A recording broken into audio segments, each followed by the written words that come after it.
ক্ষেত্রের তুলনায় দ্বিতীয় ক্ষেত্রে ধারকের সঞ্চিত শক্তির কিরূপ পরিবর্তন হবে? এপসাইলনটা কি? এই যে নতুন মাধ্যমটা এখানে সাদা কালার দিয়ে যে মাধ্যমটা দেখেছি সেই মাধ্যমটা তড়িৎ ভেদন যোগ্যতা হচ্ছে আমাদের যে গোলাপী মাধ্যমটা সেটার পরাবৈদ্যুতিক ধ্রুবক হচ্ছে K1 এবং যেই কমলা কালারের যে মাধ্যমটা সেটার পরাবৈদ্যুতিক ধ্রুবক দেওয়া আছে আমাদেরকে K2। তাহলে শূন্য মাধ্যমের জন্য আমরা জানি শূন্য মাধ্যমের পরাবৈদ্যুতিক ধ্রুবক হচ্ছে 1, তাহলে আমাদের K2টা হচ্ছে 1 হয়ে যাবে, অর্থাৎ কমলা কালারের যে রিজিয়নটা ওটাকে আমি শূন্য মাধ্যম চিন্তা করলে K2 = 1। আসসালামু আলাইকুম এভরিওয়ান। ইয়ার এইচএসসি 24 ব্যাচ, আর অল্প কিছুক্ষণ পরেই তোমাদের ফিজিক্স সেকেন্ড পেপার এক্সাম। আর ফিজিক্স সেকেন্ড পেপারে তোমরা সবাই জানো তোমাদের 8টা সিকিউর মধ্যে অবশ্যই একটা সিকিউ আসতে যাচ্ছে স্থির তড়িৎ থেকে। আর স্থির তড়িতের মধ্যে খুবই গুরুত্বপূর্ণ একটা টপিক হচ্ছে ধারক বা ক্যাপাসিটর। এখন আমি তোমাদেরকে আজকে ধারক সম্পর্কে বিস্তারিত পড়াবো না, কিন্তু আমি শুধু একটা কনসেপ্ট একটু ওভারভিউ করে দিতে চাচ্ছি তোমাদের পরীক্ষার আগে আগে। এই কনসেপ্টটা হচ্ছে ঠিক, এই কনসেপ্টটা আসলে একটা বোর্ড পরীক্ষা এসেছিল। বোর্ড পরীক্ষা হচ্ছে ঠিক গত বছর 23 সালের চট্টগ্রাম বোর্ড। 23 সালের চট্টগ্রাম বোর্ডে একটা কোশ্চেন আসে স্থির তড়িৎ থেকে, যেটা আসলে একটু হাই কনসেপ্ট ছিল। হাই কনসেপ্ট বলতে এই কনসেপ্টটা যে বইয়ে নাই তা না, বইয়ে আছে, কিন্তু বইয়েও হচ্ছে মূল পাঠের বাইরে আলাদা একটু ছক করে দেয়া আছে। আবার এই যে কনসেপ্টটা, এই কনসেপ্টটা অনেকেই হয়তো করে কি একাডেমিকে পড়ার সময় একটু স্কিপ করে যায়, মনে করে যে এটা হচ্ছে শুধু অ্যাডমিশনের জন্য লাগবে। অনেকে মনে করে একাডেমিকের জন্য এটা একটু হাই কনসেপ্ট, কিন্তু আসলে যেটা সত্য কথা, আসলে এত বছর পর্যন্ত, এটা 22 সাল পর্যন্ত এটা কখনো বোর্ডে আসতে দেখা যায়নি স্থির তড়িতে এই কনসেপ্টটুকু। ধারক থেকে অনেক প্রশ্ন আসছে কিন্তু এই কনসেপ্ট থেকে আসে নাই। কিন্তু 23 সালে সর্বপ্রথম চট্টগ্রাম বোর্ডে আসার মাধ্যমে এটা শুরু হয়। আমার মনে হয় এটা পরবর্তী থেকে বোর্ড পরীক্ষা আসতে পারে এই কনসেপ্টটা। এখন এই কনসেপ্টে কি, আমরা চট্টগ্রাম বোর্ড 23 সালে যেই কোশ্চেনটা এসেছিল স্থির তড়িৎ থেকে, সেটা আসলে ছিল ধারকের মধ্যে যদি আমরা আরেকটা ডাই ইলেকট্রিক মাধ্যম ইউজ করি, তাহলে ওই মাধ্যম ইউজ করার জন্য ধারকের যেই নেট বা তুল্য যেই ধারকত্ব হবে সেটা কত হবে। সেটা যদি আমরা বের করতে পারি তাহলে সেখান থেকে যাবতীয় যাই আছে সেগুলো আমরা সবই বের করে ফেলতে পারবো। যেমন ধারকে কতটুকু চার্জ জমা হয়েছে, বা ধারকে কিউ চার্জ আনতে কতটুকু কাজ করতে হবে, বা ধারকের সঞ্চিত শক্তি। এখন আমরা একটু খুব দ্রুত যদি এই কনসেপ্টটা একটু ঝালাই করে ফেলি, চিটাং বোর্ড 23-এর কোশ্চেনটা, আমরা যদি কোশ্চেনটা একটু দেখি, এখানে কোশ্চেনে বলছে আমাদেরকে, এটা হচ্ছে আমাদের উদ্দীপক থেকে আমি শুধু ঘ নাম্বার কোশ্চেনটা দিছি, কারণ আমাদের আলোচ্য যে টপিকটা আজকে সেটার সাথে ঘ নাম্বারটা ইম্পর্টেন্ট।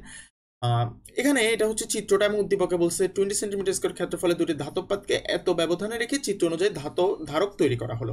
অর্থাৎ প্রথমে একটা ধারকের কথা বলা হলো, একটা প্যারালাল প্লেট ক্যাপাসিটর বা সমান্তরাল পাত ধারক, যার এরিয়া দেওয়া আছে, তাদের এরিয়া দেওয়া আছে A = 20 সেন্টিমিটার স্কয়ার, এবং দুইটা পাতের মধ্যবর্তী ডিস্টেন্স D = 3 সেন্টিমিটার দেওয়া আছে, এবং তাদেরকে একটা সার্কিটের মাধ্যমে যোগ করা হয়েছে। সার্কিটে যে আমাদের পাওয়ার সাপ্লাই সেটা হচ্ছে 200 ভোল্ট। ভালো কথা। এরপরে বললো কি, পরবর্তীতে K = 5 এবং 2 মিলিমিটার পুরুত্ব বিশিষ্ট একটি ব্লক পাতদ্বয়ের মাঝে রেখে ধারকত্ব নির্ণয় করা হলো। আমাদের যে কোশ্চেন ঘতে আসছিল চিটাং বোর্ড 23-এ, প্রথম ক্ষেত্রের তুলনায় দ্বিতীয় ক্ষেত্রে ধারকের সঞ্চিত শক্তির কিরূপ পরিবর্তন হবে, অর্থাৎ সঞ্চিত শক্তি বের করতে বলছে ধারকটা প্রথম ক্ষেত্রে এবং দ্বিতীয় ক্ষেত্রে, যখন আমরা একটা ব্লক স্থাপন করছি সেই ক্ষেত্রে। সেটা হচ্ছে আমাদের দ্বিতীয় ক্ষেত্র। এখন ধারকের সঞ্চিত শক্তি কিভাবে বের করতে হয় আমরা খুব ভালো করে জানি। আমাদের কাছে যেহেতু আমরা যদি সিটা বের করতে পারি, অর্থাৎ ক্যাপাসিটেন্স, এবং আমরা যদি ইয়াটা জানি, আমাদের বিভব পার্থক্য ভোল্টেজটা আমরা জানি, তাহলে আমরা সঞ্চিত শক্তি U is equal to half CV square দিয়ে বের করে ফেলতে পারবো। কিন্তু ক্যাপাসিটেন্সটা কত হবে এটাই হচ্ছে কথা। এখন এই কোশ্চেনে ঢোকার আগে আমি একটু একটা কনসেপ্ট একটু ঝালাই করে আসতে চাচ্ছি। তাহলে আমাদের কাছে যদি এরকম একটা সমান্তরাল পাত ধারক বা প্যারালাল প্লেট ক্যাপাসিটর থাকে, যার প্রতিটা পাতের এরিয়া, অর্থাৎ এটা একটা পাত, এই পাতটার এরিয়া হচ্ছে A, এবং এটাও সেম ক্ষেত্রফল বিশিষ্ট একটা পাত। এই পাতটার ক্ষেত্রফলও যদি হয় A, এবং পাতদ্বয়ের মধ্যবর্তী দূরত্ব যদি আমাদের কাছে দেওয়া থাকে D, অর্থাৎ এটা হচ্ছে D, বা এই পাত থেকে শুরু করে এই এইটুক পর্যন্ত ডিস্টেন্সটা D যদি দেওয়া থাকে আমাদের কাছে, তাহলে আমরা জানি সমান্তরাল পাত ধারকের ধারকত্ব, এই যে ধারকটা, সেটা ধারকত্ব যদি C হয়, সিটা হবে কি, সিটা হবে A epsilon divided by D. এখানে খেয়াল রাখতে হবে, এটা তো হচ্ছে যে আমার পাতের ক্ষেত্রফল বা এরিয়া, ডিটা হচ্ছে পাতের মধ্যবর্তী দূরত্ব। এটা কি, এটা হচ্ছে আমার এখানে দুইটা পাতের মাঝখানে যে ইয়াটা আছে, যে মাঝখানে যে মাধ্যমটা আছে, এখানে যে মাধ্যমটাই থাকুক না কেন, এই যে এই মধ্যবর্তী অঞ্চলটায়, যে মধ্যবর্তী অঞ্চলে যেই মাধ্যমটা আছে, সেই মাধ্যমের কি, সেই মাধ্যমের হচ্ছে যে তড়িৎ ভেদন যোগ্যতা। তাহলে এটা হচ্ছে আমাদের এপসাইলনটা হচ্ছে পাতদ্বয়ের মধ্যবর্তী মাধ্যমের তড়িৎ ভেদন যোগ্যতা। আমাদেরকে জিনিসটা খেয়াল রাখতে হবে, আমরা এখানে একদম শুরুতেই আমরা শিখি এভাবে যে C is equal to epsilon not divided by D. Epsilon not হচ্ছে শূন্য মাধ্যমের ভেদনযোগ্যতা। কিন্তু আমাদেরকে মাথায় রাখতে হবে আমরা মাঝখানে এই দুইটা পাতের মাঝখানে যে মাধ্যম আছে সেই মাধ্যমের তড়িৎ ভেদনযোগ্যতাটা বসাইতে হবে। শূন্য মাধ্যম হলে শূন্য মাধ্যমেরটা বসাবো, অন্য মাধ্যম হলে অন্য মাধ্যমেরটা বসাবো। এখন আমরা যদি দেখি যে কোনো একটা মাধ্যম, এখন যে কোনো মাধ্যম বলতে যদি সেটা শূন্য মাধ্যমই হয়, এটা যদি এ ক্ষেত্রফল বিশিষ্ট পাত হয়, এবং এবার আমরা ধরে নিচ্ছি এর মাঝখানে এটা হচ্ছে ডি দূরত্ব, আমরা ধরে নিচ্ছি এই যে ইয়াটা, এই যে সমতল পাত ধারক তার মধ্যবর্তী এই যে জায়গাটা, এই জায়গাটা হচ্ছে শূন্য মাধ্যম। তাহলে এই যে ক্যাপাসিটর, সেই ক্যাপাসিটরের জন্য আমরা লিখতে পারি C is equal to A epsilon, এবং কোনটা শূন্য মাধ্যমের জন্য যে এপসাইলন, অর্থাৎ শূন্য মাধ্যমের তড়িৎ ভেদনযোগ্যতা, শূন্য মাধ্যমের তড়িৎ ভেদনযোগ্যতাকে আমরা যদি এপসাইলন নট লিখি তাহলে এটা হবে যে এরকম, যদি মাঝখানে শূন্য মাধ্যম থাকে। তাহলে এটাকে আমি যদি একটু ক্লিয়ার করে দিই, এটা হচ্ছে শূন্য মাধ্যমের তড়িৎ ভেদনযোগ্যতা। আচ্ছা, তাহলে এখন আমি যদি এবার চিন্তা করি আমাদের আরেকটা প্যারালাল প্লেট ক্যাপাসিটর আছে, এবং তার মধ্যে আমার আরেকটা মিডিয়াম আছে, অর্থাৎ পাতদ্বয়ের মাঝখানে এখানে অন্য একটা মাধ্যম আছে, যে মাধ্যমটা শূন্য মাধ্যম না, অন্য যে কোনো মাধ্যম হতে পারে। সেই মাধ্যমটা আমরা ধরে নিই যে সেই মাধ্যমটার যেই পরাবৈদ্যুতিক ধ্রুবক কে, আমাদের যে মাঝখানের যে মাধ্যমটা সেটার পরাবৈদ্যুতিক ধ্রুবক যদি কে হয়, তাহলে আমরা এগেইন যদি এটার একই নিয়মে আমরা যদি এটার ক্যাপাসিটেন্সটা লিখি এইটার, সেক্ষেত্রে হবে যে A epsilon divided by D. এপসাইলনটা কি, এই যে নতুন মাধ্যমটা এখানে সাদা কালার দিয়ে যে মাধ্যমটা দেখেছি সেই মাধ্যমটার তড়িৎ ভেদনযোগ্যতা। এখন আমরা জানি যে কোনো মাধ্যমের পরাবৈদ্যুতিক ধ্রুবক বা কে আসলে কি, কে হচ্ছে শূন্য মাধ্যমের সাপেক্ষে, শূন্য মাধ্যমের তড়িৎ ভেদনযোগ্যতার সাপেক্ষে ওই মাধ্যমের তড়িৎ ভেদনযোগ্যতা আসলে কত গুণ, সেটাই হচ্ছে কে এর মান। তাহলে K is equal to epsilon divided by epsilon nought, তাহলে এপসাইলন সমান লিখতে পারি কে এপসাইলন নট। তাহলে এই ক্ষেত্রে আমি লিখতে পারি এপসাইলনের জায়গায় A into K epsilon not divided by D. অর্থাৎ এখান থেকে যে জিনিসটা আমার বুঝার, সেটা হচ্ছে আমার যদি শূন্য মাধ্যম হয় তাহলে তো সেটার ক্যাপাসিটেন্স হবে C is equal to A epsilon not divided by D. আর যদি শূন্য মাধ্যম না হয়, পাতদ্বয়ের মাঝে অন্য কোনো মাধ্যম থাকে, তাহলে A into epsilon nought into K. Epsilon nought তো হচ্ছে শূন্য মাধ্যমের সাপেক্ষে তড়িৎ ভেদনযোগ্যতা, যেটার মান আমাদের মুখস্থ 8.854 ইন্টু 10⁻12। আর কেটা হচ্ছে ওই মাধ্যমের পরাবৈদ্যুতিক ধ্রুবক। এই যে পরাবৈদ্যুতিক ধ্রুবক কে এর ইকুয়েশনটা হচ্ছে এটা, এখান থেকে আমরা লিখছি epsilon is equal to K epsilon not divided by D. তাহলে এই জিনিসটা যদি আমরা বুঝি, তাহলে এখন আমাদের ভিতরের মাধ্যম যেটাই হোক, আমরা এরকম প্যারালাল প্লেট ক্যাপাসিটরের ক্ষেত্রে সেই প্যারালাল প্লেট ক্যাপাসিটরের ক্যাপাসিটেন্সটা নির্ণয় করে ফেলতে পারবো। এখন আমরা যে হাই কনসেপ্টের কথা বলছিলাম, যেটা 23 সালে বোর্ডে আসছে, সেটা হচ্ছে যে ধরি, সেটা বোঝার জন্য আমাদেরকে এই কনসেপ্টটা বুঝতে হবে। ধরি আমাদের কাছে এরকম একটা সমান্তরাল পাতধারক আছে, সমান্তরাল পাতধারকটার এরিয়া, যে এরিয়া হলুদ কালারের যেই আমাদের যেই পাতটা দেখা যাচ্ছে, আশা করি এই হলুদ কালারের গুলাই হচ্ছে আমাদের সমান্তরাল পাতধারক, সেটার এরিয়া এ, এবং দুইটা পাতের মধ্যবর্তী দূরত্ব হচ্ছে ডি। এটা ধরলাম আমাদের কাছে যদি দেওয়া থাকে। এখন তার মধ্যখানে কি আছে, তার মধ্যখানে এবার শূন্য মাধ্যম নেই, আমি ধরে নিচ্ছি দুইটা মাধ্যম আছে। কোনো একটা মাধ্যম শূন্য মাধ্যমও হইতে পারে, আবার অন্য একটা মাধ্যম শূন্য মাধ্যম ব্যতি রেখে অন্য কিছু হতে পারে। আমি আপাতত ধরে নিচ্ছি, আমি জেনারেলাইজড ইকুয়েশন দাঁড় করানোর জন্য আমি ধরে নিচ্ছি দুইটাই হচ্ছে দুইটা ভিন্ন মাধ্যম, এবং এই মাধ্যমগুলোকে আসলে বলা হয় পরাবৈদ্যুতিক মাধ্যম। আমরা এভাবেও চিন্তা করতে পারি যে এখানে দুইটা ব্লক রাখা আছে, এই আমার যে পাত দুইটার মাঝে দুইটা ব্লক আছে। এই ক্ষেত্রে ব্লকগুলো যদি থাকে তাহলে ব্লকগুলো আমার মাধ্যম হিসেবে কাজ করবে, তাই আমি এইভাবে ব্লকও বলতে পারি বা মাধ্যমও বলতে পারি। তাহলে আমরা ধরে নিই যে গোলাপি যে মাধ্যমটা বা ব্লকটা, সেই ব্লকটা বা মাধ্যমটার পুরুত্ব হচ্ছে যে ধরে নিই টি, আর পুরোটা আমরা জানি পুরোটা ছিল আমাদের ডি পুরুত্ব। তাহলে যেই কমলা কালারের যে মাধ্যমটা, সেই মাধ্যমটার পুরুত্ব কত হবে, সেটা অবশ্যই হবে ডি মাইনাস টি। একটুক যদি টি হয় তাহলে একটু হবে ডি মাইনাস টি, কারণ আমি জানি এক পাত থেকে আরেক পাতের মধ্যবর্তী যে দূরত্ব সেটাকে আমরা ধরে নিছি হচ্ছে ডি। আর আমাদেরকে আরেকটা জিনিসও দেওয়া আছে, সেটা হচ্ছে আমাদের যে গোলাপি মাধ্যমটা সেটার পরাবৈদ্যুতিক ধ্রুবক হচ্ছে K1, এবং যেই কমলা কালারের যে মাধ্যমটা সেটার পরাবৈদ্যুতিক ধ্রুবক দেওয়া আছে আমাদেরকে K2। আচ্ছা, এখন যদি এভাবে থাকে তাহলে আমি জিনিসটা, আমাদের যদি ইয়ার কনসেপ্টটা ক্লিয়ার থাকে, আমি এখন ওইটার ডিটেলসে যাব না। এখানে আমরা চিন্তা করতে পারি যে দুইটা ধারক আছে, এবং দুইটা ধারক কিসে আছে, দুইটা ধারক হচ্ছে যে দুইটা ধারক শ্রেণীতে আছে, অর্থাৎ আমি এভাবে চিন্তা করতে পারি, আমার এখানে দুইটা ধারক এভাবে আছে, অর্থাৎ একটা ধারক তৈরি হচ্ছে যে এই গোলাপি মাধ্যমটাকে নিয়ে, আরেকটা ধারক তৈরি হচ্ছে যে কমলা মাধ্যমটাকে নিয়ে। আমি সেটাকে এভাবে লিখতে পারি, আমি যদি জিনিসটাকে এরো চিহ্ন দিয়ে দেখাই। এটা হচ্ছে আমার একটা ধারক, এটা হচ্ছে আমার আরেকটা ধারক। এখন এই ধারকটার মধ্যবর্তী যেই পরাবৈদ্যুতিক মাধ্যম সেটা হচ্ছে K1, এবং এই ধারকটার কত, এই ধারকটার পরাবৈদ্যুতিক মাধ্যম, পরাবৈদ্যুতিক ধ্রুবক হচ্ছে K2। তাহলে এই ধারকের জন্য আমি একটা ক্যাপাসিটেন্স পাবো C1, এবং এই ধারকের জন্য আমি একটা ক্যাপাসিটেন্স পাবো C2।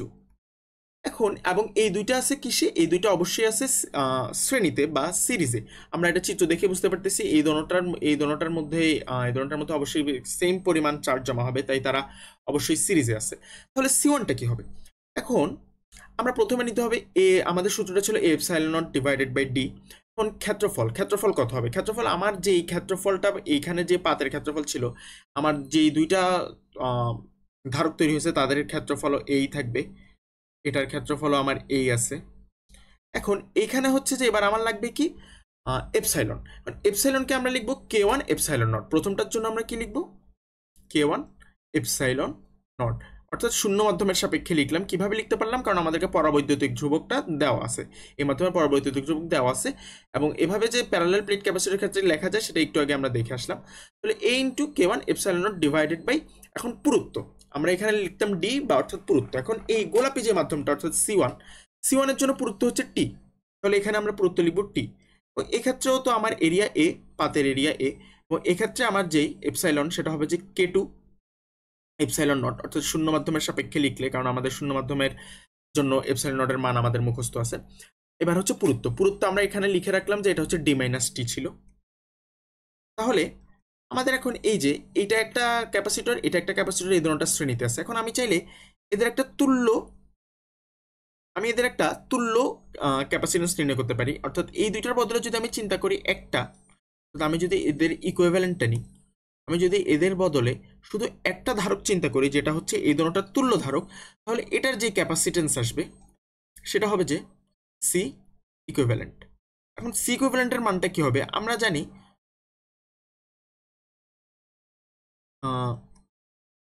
যদি ধারকগুলো শ্রেণীতে থাকে তাহলে তুল্য ধারকের মানটা এইভাবে নির্ণয় করতে হয়, 1/c equivalent is equal two 1/c1 plus 1/c2। এটা হচ্ছে আমাদের রোধের উল্টাটা হয়। আচ্ছা, তাহলে এখন এটাই যদি হয়, তাহলে আমি যদি এখন এখন একটু যদি জানা, এটাই হচ্ছে আমাদের আসল বেসিকটা ছিল। আমাদের C1 হবে এটা, C2 হবে এটা, আমাদের পুরুত্বটা হয়তো দেওয়া থাকবে আমাদের টি, আমাদের হয়তো দুইটা মধ্যবর্তী দূরত্ব দেওয়া থাকবে, দেন পুরুত্ব দেওয়া থাকবে, দেন এখানে পুরুত্বটা বসাবো, দেন ডি থেকে টি বাদ দিলে এখানে এইটার জন্য পুরুত্ব হবে। কারণ আমরা এভাবে করে দেন সি ইকুইভ্যালেন্টটা বের করে নিতে পারি। এখন অনেকে এভাবেও করতে পছন্দ করে, যারা হচ্ছে সূত্র একটু কম মুখস্থ রাখতে চায় তারা এভাবে বেসিক দিয়ে করতে পারে। আবার আমাদের বইয়ে যেটা করা আছে, আমাদের বইয়ে হচ্ছে ফার্দার ক্যালকুলেশন করে এই সি ইকুইভ্যালেন্টের মানটা বের করে, অর্থাৎ কয়েক লাইন ফার্দার ক্যালকুলেশন করে দেন সেটাকে একটা সূত্র হিসেবে প্রতিষ্ঠিত করা হয়েছে। আমরা যদি এখন ওই বইয়ে যেটা করা হয়েছে সেটা একটু দেখতে চাই যে সূত্র হিসেবে কিভাবে প্রতিষ্ঠা করছে, তাহলে 1/c ইকুইভ্যালেন্ট আমরা যদি একটু মানটা বের করে ফেলি, 1/c1 প্লাস 1/c2। 1/c1 মানে হচ্ছে আমি C1টাকে উল্টে দিচ্ছি, 1/c1, তাহলে টিটা উপরে উঠে যাবে, a into K1 epsilon not plus 1/c2, c2টাকে যদি উল্টে দিই তাহলে উপরে যাচ্ছে d minus T into a into K2। এখন একটা জিনিস খেয়াল রাখতে হবে, আমাদের বইয়ে কিন্তু একটা শূন্য মাধ্যম ধরে করছে, কিন্তু আমি দোনোটাকে ধরতেছি। যদি শূন্য মাধ্যমের বদলে দুইটা পরাবৈদ্যুতিক মাধ্যম হয় তাহলে কিরকম হবে আমি সেটা দেখানোর চেষ্টা করতেছি। আমরা পরে দরকার হলে শূন্য মাধ্যমের জন্য কি হবে সেটাও দেখতে পারবো, সেটা ম্যাটার না। আচ্ছা, দেন আমি যদি একটু ক্যালকুলেশন করি, আমি যদি লসাগু নিই, লসাগু হবে a into K1 K2 K1 K2 epsilon nought, then এটা হবে a টি, টি গুণ টি থাকবে, তার সাথে থাকবে হচ্ছে আমার K2 a K1 epsilon T K2 plus d minus T into a K2 epsilon চলে গেলে এখানে থাকবে যে K1। দেন এটা লেখা যায় T K2 plus d K1 minus T K1, নিচে যেটা ছিল সেটাই a K1 K2 এপসাইলন হচ্ছে 1/c ইকুইভ্যালেন্টের মান। আমি এবার ডিরেক্ট সি ইকুইভ্যালেন্টে বের করি, অর্থাৎ আমি যদি এটাকে উল্টাই দিই, এটা ছিল 1/c ইকুইভ্যালেন্ট, তাহলে আমি উল্টাই দিলে সি ইকুইভ্যালেন্ট হচ্ছে উপরে চলে যাবে a K1 K2 epsilon not একটা ধ্রুবক, দেন নিচে চলে আসছে হচ্ছে আমাদের টি K2 প্লাস টি K1 মাইনাস টি K1। আচ্ছা, এখন যে বিষয়টা আমাদের বইয়ে এটা হচ্ছে আমাদের জেনারেলাইজড একটা ইকুয়েশন। আমরা যদি দুইটা পরাবৈদ্যুতিক মাধ্যম থাকে তাহলে আমাদের সূত্র এটাই হবে সি ইকুইভ্যালেন্ট, অর্থাৎ তুল্য যে ধারকত্বটা, অর্থাৎ এই যে এখন টোটাল যে ধারকটা সেটা তুল্য ধারকত্বের সূত্র এটাই যদি দুইটা পরাবৈদ্যুতিক মাধ্যম থাকে। এখন একটা যদি একটা যদি আমাদের শূন্য মাধ্যম হয়, অর্থাৎ আমরা যদি ধরি এখানে আমরা টি পুরুত্বের শূন্য মাধ্যম ছিল, শূন্য মাধ্যমের মধ্যে আমি টি পুরুত্বের একটা ব্লক অথবা একটা মাধ্যম যোগ করছি, যেটার পরাবৈদ্যুতিক ধ্রুবক হচ্ছে যে কে। তো আমি যদি লিখে দিই আরেকটা মাধ্যম, বাকিটা যদি শূন্য মাধ্যম হয়, তাহলে শূন্য মাধ্যমের জন্য আমরা জানি শূন্য মাধ্যমের পরাবৈদ্যুতিক ধ্রুবক হচ্ছে 1। তাহলে আমাদের কে টুটা হচ্ছে 1 হয়ে যাবে, অর্থাৎ কমলা কালারের যে রিজিয়নটা ওইটাকে আমি শূন্য মাধ্যম চিন্তা করলে কে টু ইজ ইকুয়াল টু 1। এবং কে ওয়ান হচ্ছে আমি যে একটা মাধ্যম যোগ করতেছি, শুধু একটা মাধ্যম, সেই মাধ্যমের পরাবৈদ্যুতিক ধ্রুবককে যদি কে লিখি, তাহলে আমি বইয়ে যে ইকুয়েশনটা আছে সেটাই চলে আসতে পারবো। তাহলে সি ইকুইভ্যালেন্ট সমান হবে যে এ কে ওয়ানের জায়গায় আমি লিখবো কে টু এর মান 1 epsilon not divided by T plus D টিকে মাইনাস টিকে। এটাকে যদি আমি পরের আমাদের পরের ইয়াতে নিয়ে যাই, তাহলে পরের পেজে আসার পর আমি যদি ইকুইভ্যালেন্ট মানটা বের করি, উপরে তো যা ছিল তাই থাকলো এপসাইলন নট কে ইনটু, এখান থেকে আমি যদি কেটা কমন নিই, আমি যদি কেটা কমন নিই তাহলে আমি পাচ্ছি D minus T plus G by K. Then C equivalent সমান এখানে লিখতে পারি কে কে যদি কাটাকাটি করি তাহলে A epsilon not divided by D minus টিটা যদি কমন নিই, মাইনাস টি কমন নিলে এখানে থাকছে 1 প্লাস আছে মাইনাস 1 বাই। তাহলে এটাই হচ্ছে আমাদের ফাইনাল সূত্রটা। অর্থাৎ আমাদের যদি এরকম এরকম একটা সমান্তরাল পাতধারক থাকে, তার মধ্যে যদি একটা টি পুরুত্বের একটা যদি স্ল্যাব অথবা একটা মাধ্যম যোগ করা হয় এবং বাকিটা যদি শূন্য মাধ্যমই থাকে, তাহলে আমাদের যেই টোটাল যেই সমান্তরাল পাতধারকের যে ধারকত্বটা হবে সি ইকুইভ্যালেন্ট, সেটা হবে এ এপসাইলন নট। এ হচ্ছে পাতের ক্ষেত্রফল, এপসাইলন নট হচ্ছে একটা ধ্রুব সংখ্যা সেটা আমরা জানি, ডি হচ্ছে পাত দুইটার মধ্যবর্তী দূরত্ব, মাইনাস টি হচ্ছে আমি যে মাধ্যমটা যোগ করছি বা যে ব্লকটা যোগ করছি সেটার পুরুত্ব, 1 মাইনাস 1 বাই কে হচ্ছে যে মাধ্যমটা যোগ করলাম সেই মাধ্যমের পরাবৈদ্যুতিক ধ্রুবক। আশা করি এখন এই কনসেপ্টটা আমরা বুঝতে পারছি। এবার এই কনসেপ্টটা ইউজ করে যদি আমরা আমাদের ওই বোর্ড কোশ্চেনটা সলভ করতে চাই, তাহলে আমাদের বোর্ড কোশ্চেনটাতে বললো যে প্রথম ক্ষেত্রের তুলনায় দ্বিতীয় ক্ষেত্রে ধারকের সঞ্চিত শক্তির কিরূপ পরিবর্তন হবে। প্রথম ক্ষেত্র হচ্ছে যখন জাস্ট এরকম নর্মাল উদ্দীপকের চিত্রের মতো আমাদের যে ধারকটা ছিল, অর্থাৎ মাঝখানে আমি অন্য কোনো ব্লক বা মাধ্যম ইউজ করি নাই। তাহলে আমি যদি প্রথম ক্ষেত্রে সঞ্চিত শক্তিটা বের করে ফেলি, এটা খুব ইজি। আমরা জানি প্রথম ক্ষেত্রটা হচ্ছে ইউ ওয়ান সমান আমরা লিখতে পারি, আমরা জানি সঞ্চিত শক্তি হচ্ছে হাফ সি ভি স্কোয়ার। এখন সিটা কি হবে, সিটা হবে সি1।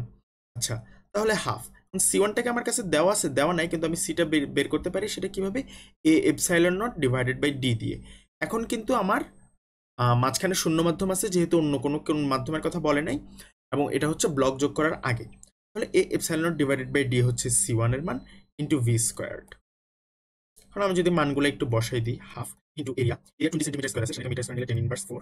আমি যদি এপসাইলন নটের মান বসাই 8.854 ইন্টু 10 ইনভার্স 12 ইন্টু ভি হচ্ছে 200 স্কোয়ার, মাঝখানে হচ্ছে ডি হচ্ছে 3 সেন্টিমিটার, 3 সেন্টিমিটার হচ্ছে 0.03 মিটার। অর্থাৎ এখান থেকে আমি যদি ক্যালকুলেশন করি তাহলে মান আসবে, তাহলে মানটা আসলো 1.18 ইন্টু 10 ইনভার্স 8 জুল।